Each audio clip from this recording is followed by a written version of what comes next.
মাতৃভূমি যখন সংকটাপন্ন, স্বাধীনতার জন্য মরিয়া বাংলার আপামর জনতা, ৭১-এর সেই উত্তাল সময়ে মুক্তিকামী বাঙালির আবেগকে আরও জোরদার করেছে দেশপ্রেমে জড়ানো বহু গান। আর সেই গানগুলো বাঙালির রন্ধ্রে পৌঁছে দিয়েছিল স্বাধীন বাংলা বেতার কেন্দ্র।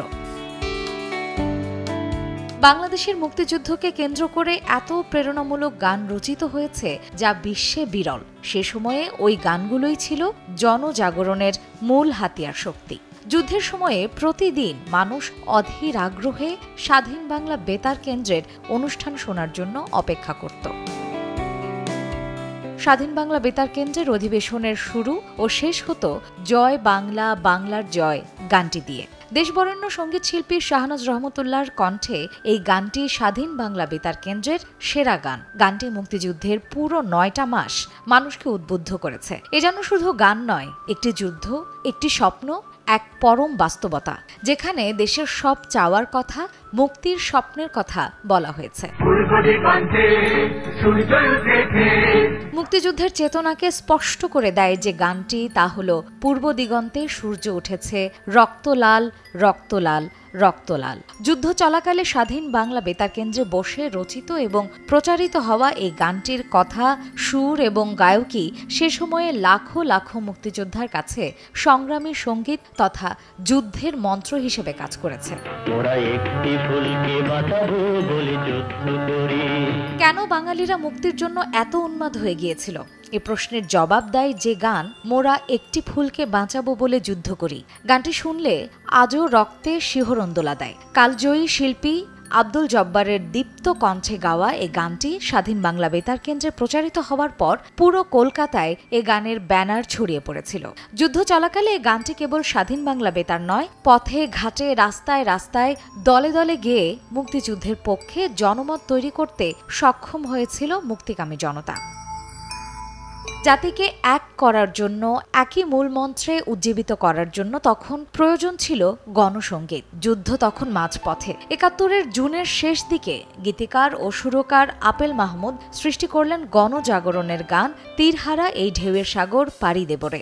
উত্তাল দেশের উন্মাদ বাঙালি যেন এ গানের তাড়নায় উদ্দীপ্ত হয়ে মরণ লড়াইয়ে মেতে গেল। মুক্তির দিক নির্দেশনা দেয়ার দায়ে যুদ্ধের বছর বহু জাতীয় নেতা কারারুদ্ধ ছিলেন। তখন জনমনে তীব্র প্রতিক্রিয়া সৃষ্টি করেছিল নজরুলের কারারই লৌহ কপাট ভেঙে ফেল কররেলোপাট এবং বলবীর চির উন্নত মমশির জাগো অনশন বন্দি ওঠরে জাগো শিকল পরা ছল মোদের এই শিকল পরা ছল এবং ও ভাই খাঁটি সোনার চেয়ে খাঁটি আমার দেশের মাটির মতো গানগুলো।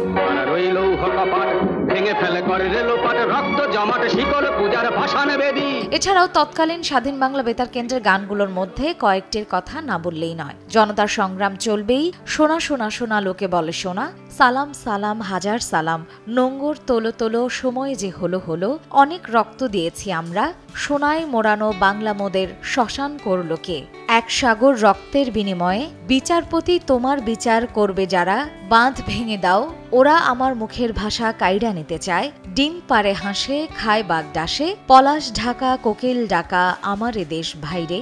আবার আমারও দেশেরও মাটিরও গন্ধে ভরে আছে সারা মন, বাদাম উড়াইয়া নায়ের দেরে দে মাঝি ভাই ইত্যাদি গানগুলো। বলা হয়ে থাকে স্বাধীন বাংলা বেতার কেন্দ্রই ছিল পুরো মুক্তিযুদ্ধে সাংস্কৃতিক আন্দোলনের মূল কেন্দ্রবিন্দু। এখানে বসেই গান লিখে তৎক্ষণাৎ সুর করে গেয়ে গেয়ে প্রচার করা ছিল যুদ্ধের ভেতর আরেক যুদ্ধ। এই যুদ্ধে যারা অগ্রজ ছিলেন তাদের কথা না বললে মুক্তির গানের আলোচনা সার্থকতা পাবে না। গোবিন্দ হালদার, সুজেয় শ্যাম, আপেল মাহমুদ, গাজী মাজহারুল আনোয়ার, সমর দাস, শাহনাজ রহমতুল্লাহ, আব্দুল জব্বার, গৌরী প্রসন্ন মজুমদার, আব্দুল লতিফ, সিকান্দার আবু জাফর, ফজলে খোদা সহ অনেক কিংবদন্তি কালজয়ী সঙ্গীতপ্রেমীরা না থাকলে হয়তো মুক্তিযুদ্ধের সাংস্কৃতিক আন্দোলন স্তিমিত হয়ে যেত। আর ট্রাকে করে ঘুরে ঘুরে মুক্তিবাহিনীর বিভিন্ন ক্যাম্পে গান শুনিয়ে উদ্বুদ্ধ করতেন মুক্তিকামী শিল্পীরা।